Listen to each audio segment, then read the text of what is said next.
Greetings, ladies and gentlemen, it is I am the one and only Maxi here once again, and I am back for the likes of the Maxi Toys videos once again.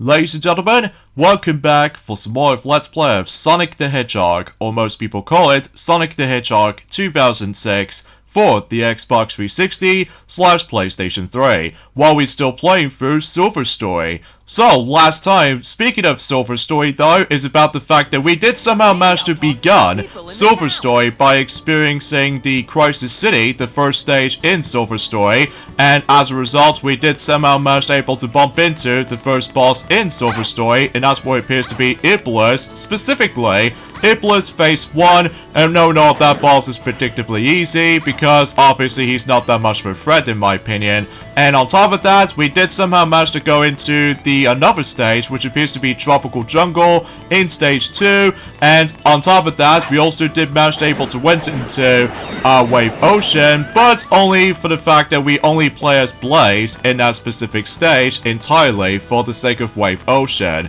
So yeah, relatively speaking though, everything else will be pretty much accounted for at this rate, especially we're actually doing quite well in regards to the forms of achieving the glorious S rank for the majority of the forms of Silver Story so far, although don't get your hopes up just yet though, because obviously until the later stages to come, there might be a couple of times though it's about the fact that I was literally so close by achieving the S rank on the rare occasions, which you'll see why as soon as we're able to get into the later stages to come. So either way, yeah, today for this video, as you can tell, about the fact that we somehow managed to end up in the forms of the Castle Town portion of Soliana, filled to the brim with a large slowdown, which is not as pleasant as it looks. Well, as it turns out, it's about the fact that if you couldn't tell already, by the end of the forms of the first part of the forms of Silver Story, is that as you can tell, Amy decides able to join with us for a bit. And that's the reason why, is because, similar to the forms of how it does it in Sonic Adventure 2, that Amy did somehow mistakes for Sonic, and usually relatively speaking though, she accidentally managed able to come across into Silver, that because she literally thinks it was Sonic. Like seriously, she really needs to able to go and stop by the forms of Specsavers, so that way she can able to get proper glasses, so you can able to actually get a good eye tracking departure, so just in case that she will definitely go ahead and just to see where Sonic was, but beggars can't be choosers, I guess. So, anywho though, today for this video is about the fact that, as I mentioned this earlier, not only we did somehow manage to able to explore for the Castle Town portion of Soliana, but also we need to talk to this guy right here, so just in case we can able to take care of the town mission, specifically protect the gate to the Castle Town. So, because of that though, something tells me we're going back onto this particular forest section of Soliana briefly for a moment, so just to ensure for the fact that, let me guess, we do need to able to take out the majority of those enemies, specifically Eggman's robots to be more specifically, because after all, that somehow we ended up in journey forms of, let's just say in present day or something, or it has been quite a while since I actually have last played this game for sure. But that's the reason for this, is because, well, do you guys even remember about the fact that yesterday, since about the fact that Coco Bandicoot has already mentioned about quite a few things, thanks to the forms of some good old Mario announcements that just recently came up to be. Like, as a result, I am super duper excited about the forms of not only Paper Mario The Thousand Year Door, but also with Luigi's Mansion 2 HD as well. So generally speaking, I was about the fact that I am seriously gonna have to say this right now, is that by that time, once we get to April, I am seriously going to be definitely trying to able to pre-ordering Paper Mario The Thousand Year Door on Switch, because obviously that will be a good opportunity so I can able to experience the whole game on the go in journey forms of the summer season. So that'll be a perfect opportunity, so that way I can able to experience the game, all this amazing masterpiece as a remake on the go. So potentially speaking though, I'm super excited for it, you know. So, anywho though, today's date of course here is the 13th of March today, in some cases in 2024 today. So naturally speaking though, it's about the fact that we've only got about approximately for about 9 days to go until Princess Peach Showtime for the Nintendo Switch is going to be releasing at one point. So because of that though, still I'm pretty excited for it, despite the fact that I was originally able to try out the demo for the game. But ultimately, though, is about the fact that I always attempt able to save up once the actual game decides to able to release properly, so that way I can get my proper first impressions of the entire game once that particular game comes out. So because of that, though, yeah, it seems about the fact that time flies, you know, especially after all, about the fact that we've almost nearly at the forms of the halfway point in terms of the forms of March already.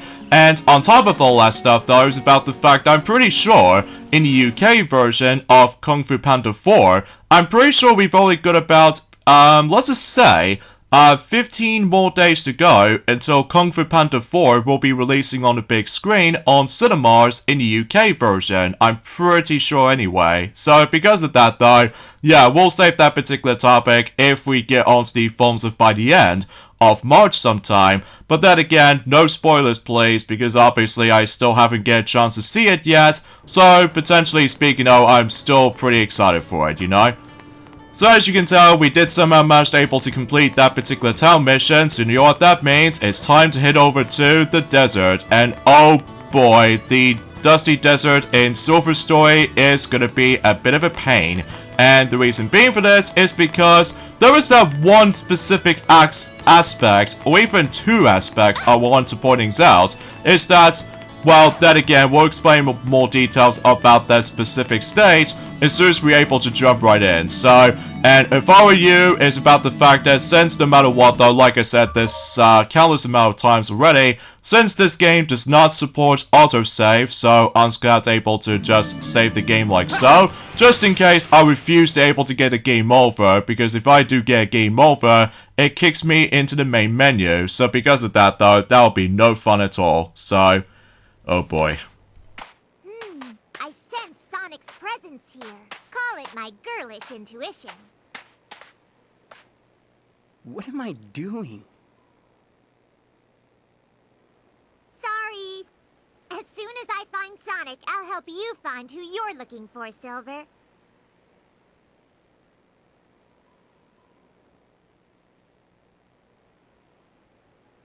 This looks so beautiful. What? You mean this desert? Everything is so great here, isn't it? The sky is gorgeous and everyone's happy. Huh? Let's go. I'll help you find who you're looking for.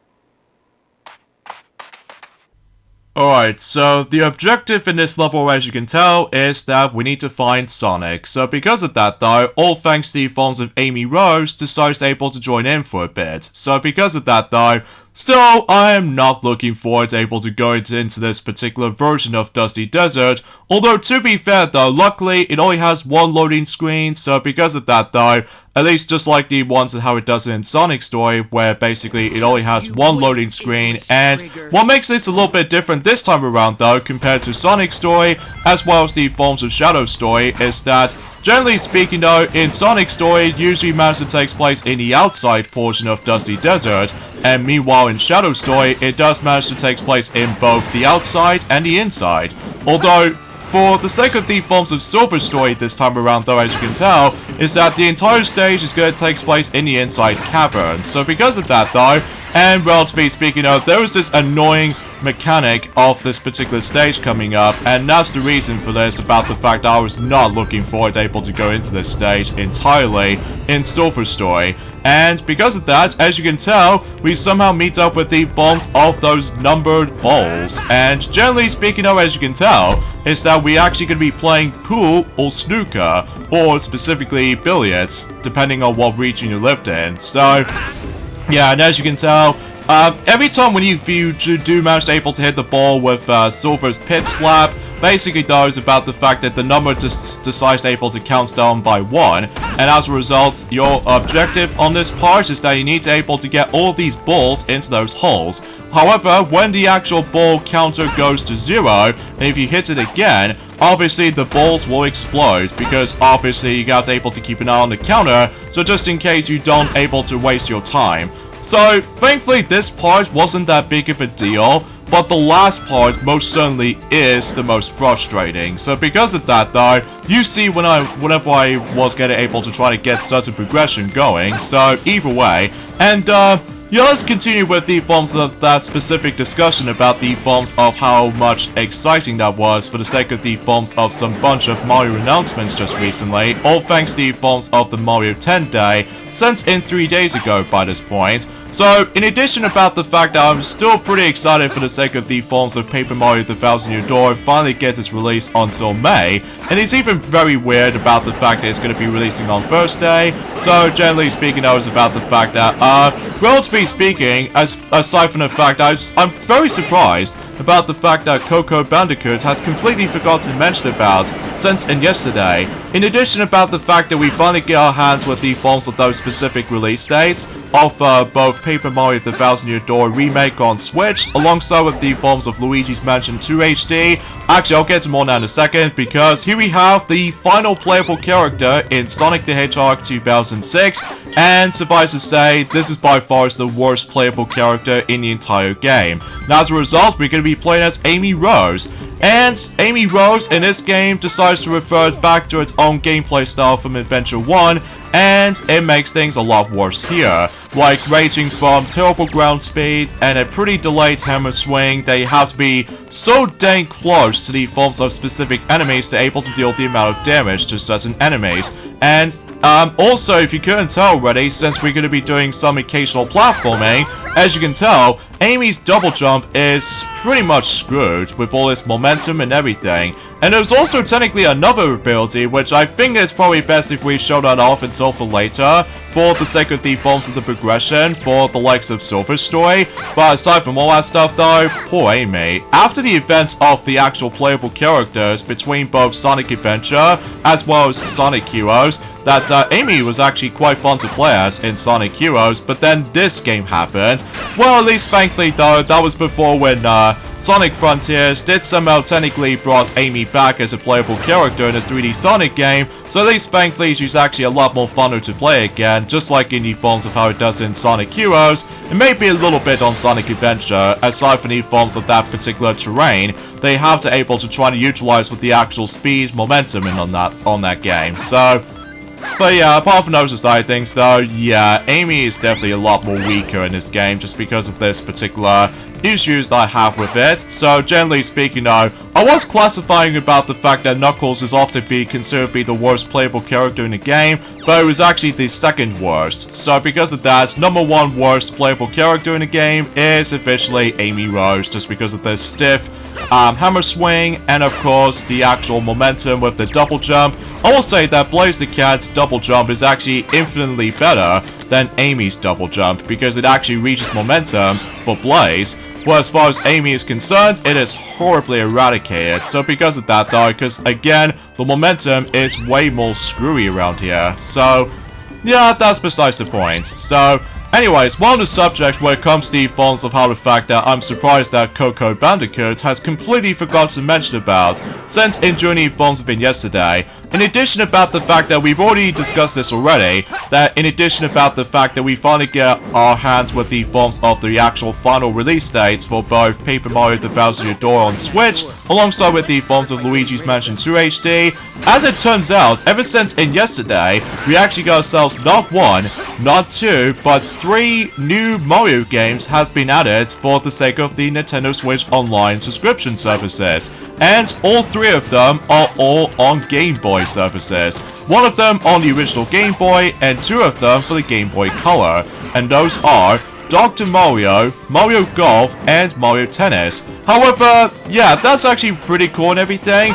but just like the forms of how it does it in, let's just say, Pokemon Stadium alongside with Pokemon Stadium 2, unfortunately though, there is one in particular downside I can probably think about, and that is about the fact that there is no option for you to able to actually transfer the actual stuff into the forms of the Nintendo 64 conversion of Mario Golf and Mario Tennis to the Game Boy Color counterparts. So yeah, that's a bit of a bummer though, especially because it does have some bit of potential going on, but unfortunately though, due to the forms of some of these you know what I'm saying about the forms of the lack of transfer pack support, so generally speaking I was a little bit disappointing. So because of that though, at least it's pretty cool about the fact that usually we've now able to actually have multitude of Mario Golf games on the Nintendo Switch at this very time. So, yeah, that seems pretty cool and everything. So, again, I will admit though right away, I apologize for my commentary is actually going to be a little bit slippy, but that's just mainly because after this room right here, after killing all sorts of enemies to deal with, there is one in particular infamous part about this entire stage, and you know exactly what's to come. So, either way though, you see why it's just we're able to actually just to like keep on killing enemies and all that stuff. So, yeah, we got able to do this a lot. So, assuming if you want to progress, that's the actual main emphasis on it. So, but anyways though, there's one enemy we need to take care of right now, so we can able to just easily stun that, and once we're done with that, oh boy, you may see nothing yet. So, yeah, basically we've stumbled across into this infamous section in this entire game, and that is the ball puzzle. So, yeah, you have to able to guide this little numbered ball on this L-shaped corridor, and you have to aim it onto the final hole where the door leading to the exit is. So, yeah, and you have to do it with the actual, the lack of aiming reticle that makes the actual aiming skills a lot easier. So, yeah, this is gonna be pretty infamous. And because of that, though, there is a problem with inconsistencies, which we'll explain more about that if we continue proceedings with this. So, oh boy, I'm a little bit nervous. Oh, it looks like it's almost gonna be... Oh, darn, I was literally so close. Come on, get into the hole. In fact, kind of think about it, it's almost like a golf kind of syndrome or something, or a golf simulator. So, wait a second. Oh my god! Oh my god! Oh, it got in! Oh! Oh my god! I did this on my first try! Oh, wee! Mamma mia! I somehow managed to go myself in the hole. Well, to be more accurate though, I somehow did this on the first try, and on top of that, glorious S rank in the worst desert, or specifically the worst dusty desert level. Oh wait, that was quite maddening. And I know for a fact that a lot of people got a lot of frustration with that particular stage, which I know for a fact that Stuart easily get frustrated with this particular stage very easily, all because of about the fact that who the heck that the developers thought it was such a good idea. Like, it is such a horribly designed level, which as a result, specifically at the end of this stage, like, let me tell you, I'm not gonna touch that stage ever again, so, good riddance. I can't believe we haven't located Sonic yet. Gee, I wonder where he went.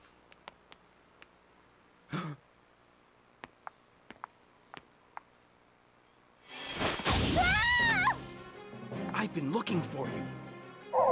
You're the Iblis trigger. Your actions will condemn us all. Who are you? My name is Silver. For the future of the world, I will destroy you! Well, it looks like it's now Silver's turn to take on the next boss against with Sonic. Doesn't look like you're here to talk. So exponentially speaking, I was about the fact that since that previously that we've already taken down Silver the Hedgehog as Sonic, that you simply have to able to wait for the audio cue to able to actually just to know about the fact that it's your chance to able to attack Silver. So instead about the fact that since we're not going to be able to take control of Silver this time around, this means about the fact that we don't need to worry about the Fonz's audio cues anymore, like saying like it's no use or anything else like that. So relatively in this battle right here, it is really easy. So all you have to do right here is that you need to pick up certain objects, and you simply just keep on attacking Sonic by simply keep on tossing the amount of furnitures and all that stuff, including boxes and barrels. And that's all you have to do in this fight. Although there are a couple of times though where Sonic just easily decides to able to charge up his homing attack, so you have to act fast, so just in case you can able to actually deal the amount of damage to Sonic. And that's about it basically. So even then no, I was expecting to try to able to get that rain container, but regardless of everything else though, we did somehow beat this boss no problem. So because of that though, I'm curious to know of what oh, are you kidding me? Oh, I was literally so close to get an S rank. I'm also do that off screen, I guess. I mean, it was awfully close with that particular score in mind. So, anywho though, so that pretty much takes care of Sonic right here, so we can able to, well, we was able to see that exactly the same cutscene as before, except the fact that it's all short, so because obviously we didn't get a chance to see Silver just obviously give up at first, but then he just gained himself back up for the actual specific attack, so, but either way, that's all there was to really say about this fight. Is this a joke? How could someone like you cause the destruction of our world? What do you mean? It doesn't matter. For the sake of the future, the Iblis trigger must be destroyed. Whoa! Elise? Wait! Don't you dare turn your back on me! It's time I finally put an end to this! Stop! Amy? Get out of my way, Amy. This is my mission. Absolutely not!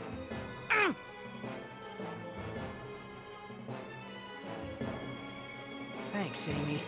I appreciate it. Leave it to me! So it looks like Amy is gonna have an argument with Silver because, usually relatively speaking, that she thinks that he's gonna kill Sonic. The person you were looking for was Sonic! Were you planning to kill him? He's responsible for destroying my world! That's crazy! Sonic would never do that!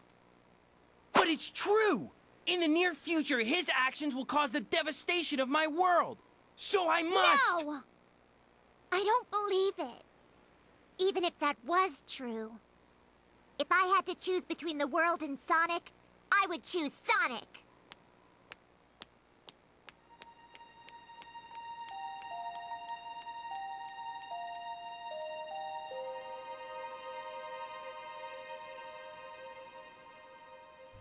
And it looks like Amy ditches Silver because something tells me that Amy decides to do not trust Silver anymore, so...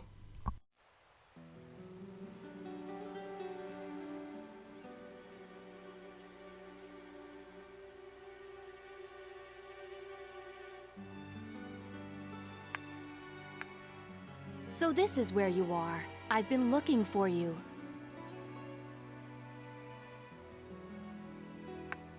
What's wrong?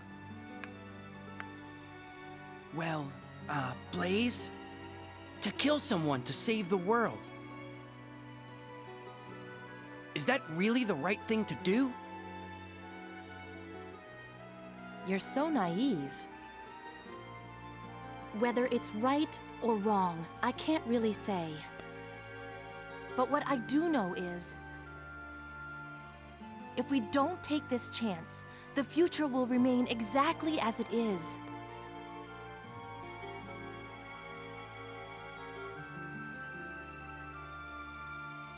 Since he's after Dr. Eggman, let's sneak into Eggman's base. Maybe we'll learn something new. Okay, so it looks like we've decided able to go into the new city portion of Soliana, so, and we must hit our way to Dr. Eggman's base. So, anyways though, so aside from the fact that, well, obviously there's also another thing I want to mention about, and that is of course, the Oscar nominations. So because of that, for what I've heard anyway, it seems that the majority of the Oscar-winning nominations is that there's only like 3 films that somehow won multiple Oscars in this year, which, quite frankly though, I'll explain more details about that if we decide to able to buy something in a shop, and as a result, we've decided to able to buy Shock Bracelet, and basically this allows me to able to perform a shockwave attack while simply utilizing the psychokinesis. And this is by far the best ability for Silver, because it makes the entire combat a lot easy to manage. So thankfully we don't need to worry about just trying to get closer to the enemies, so just to ensure for the fact that it makes the entire,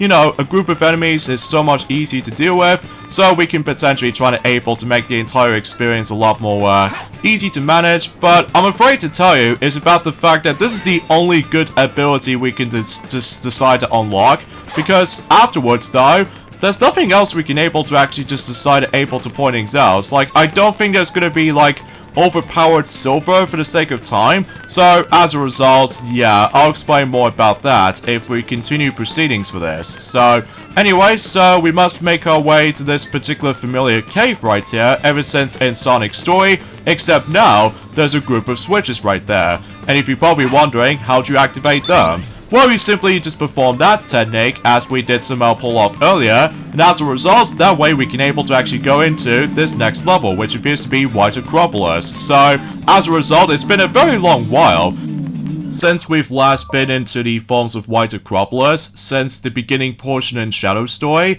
Well, despite the fact that in Shadow Story we have to take down these searchlights in order able to complete the level, so I don't think it's going to be noticeable in Journey forms of in Silver Story this time. So generally speaking, if Wife can gather, they might able to actually bring up the gold ring somewhere. So yeah, here we go onto the forms of White Acropolis. So anyway, as I was saying earlier, is about the fact that it looks like not only does one film get Oscars, but also with 3 films that did somehow receive Oscars in this year. And those are Operama, Poor Things, and The Zone of Interest. So, and we'll go to the forms of every single catalog for the sake of the forms of who win that specific Oscar nominations or Oscar awards. So, for instance, for example, Best Live Action Short goes to The Wonderful Story of Henry Sugar. So, yeah, that's interesting. And the Best Documentary Short goes to The Last Repair Shop. And the Best Animated Short goes to War Is Over, inspired by the music of John and Yuku. Okay, that's interesting. And the Best Makeup and Hairstyle goes to Poor Things. And Best Production Design goes to Poor Things. And as far as I'm aware, also Best Costume Design goes to Poor Things, which I haven't exactly heard about that particular thing itself, or is it just a film or something like that? I have no comments on this whatsoever, so either way. And something tells me, as you can tell, on the beginning portion of White Acropolis, as you can tell, we've immediately taken control of Blaze the Cat once again, ever since in Wave Ocean, so I fully appreciate about that. But here's one little downside about the forms of this first section of this stage. As you can tell, the camera really messes you up right here, especially when you're trying to fight against with a group of enemies right here in order to progress. Yeah, the camera really decides to able to go all disorientating mess. So as a result, you can't really judge the camera angle very well. So yeah, that's the only nitpicking about with this particular stage right here. So I believe on the second half of this stage, I get the feeling we're about to take control of Silver for reals on the second half of the stage. So, but at least thankfully we don't need to worry about the forms of the stiff snowboarding controls on the first half of the stage. So that might be besides the point. So anyway, in terms of the best visual effects goes to Godzilla -1. So that's interesting enough. The best film editing goes to Oppenheimer. And the best sound goes to The Zone of Interest. And the best cinematography or anything else like that goes to Operama. And the best documentary feature goes to 20 Days in Mirrorpool, I think is what it says anyway. And the best animated feature goes to The Boy and the Heroine. Almost assuming about the fact that Spider-Man Across the Spider-Verse were able to receive that Oscar reward. Same applies with the forms of maybe Elemental, and even especially noticeable with the forms of Nirvana. But unfortunately though, beggars can't be choosers. So, best international feature goes to The Zone of Interest, and on top of that, the best original screenplay goes to Anatomy of a Fall, I think is what it says anyway. And the best adaptation or the best adapt screenplay, which appears to be by the forms of American Fiction. Okay, that's interesting enough. And the best original score goes to Operama. And on top of that, best original song goes to What Was I Made For?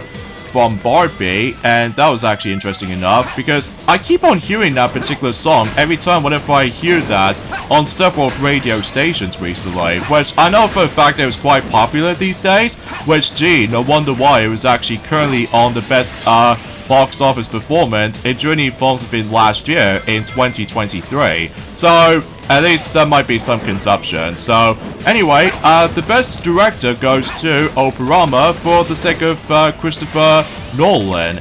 And on top of that, Best Supporting Actor goes to Robert Downey Jr., which he was also a part of the films of Iron Man films, but that's besides the point. Yeah, Robert Downey Jr. did somehow get Oscar award during the films of Operama. So yeah, that's interesting. And on top of that, Best Supporting Actress goes to Divine Joy Randolph by the likes of the films of The Holdovers. So, and the Best Actor award goes to Cillian Murphy, also for the sake of the films of Operama. And on top of that, Best Actress goes to Emma Stone from the likes of Poor Things. And Best Picture award goes to Operama. So yeah, it seems out of nowhere for the sake of the films in this specific context. Basically, Operama did receive 7 Oscar winners, and Poor Things received 4 Oscars, and finally The Zone of Interest did receive 2. So that's actually quite an interesting number. And I suppose there's technically the final thing I want to mention. Speaking of which, in regards to the films of Paper Mario The Thousand Year Door on the Switch, as it turns out, the box art of the actual remake is going to be based off from the Japanese version of Paper Mario RPG box art. So yeah, just like the forms of how it does it since in Super Mario RPG Remake, that obviously that particular box art back then was inspired by the Japanese version of the box art for Super Mario RPG, which I think to me though is quite a nice touch, because after all, I just love to be able to see different box arts depending on the forms of what version of the game I own. Because, simply put, I just love seeing the cover arts for the sake of the forms of obtaining physical copies for certain games, because I can't help it for myself, you know?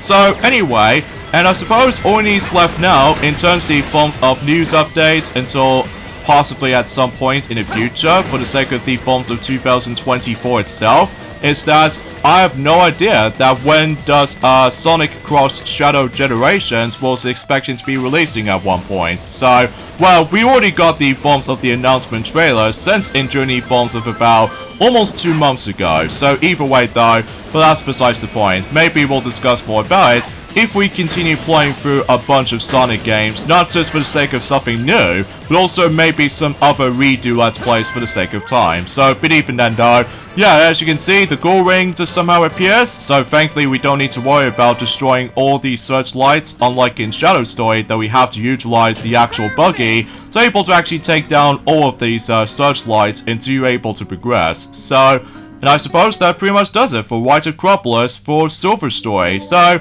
not too shabby for the most part. And I suppose no matter what though, we should probably end things off this point right here. So join me next time for more of Let's Play of Sonic the Hedgehog 2006 in Silver Story. Something tells me we're about to bump into the next boss in the game. So, yeah, I'm optimistic about this. So, I'll see you guys until on Friday. Later, fellas.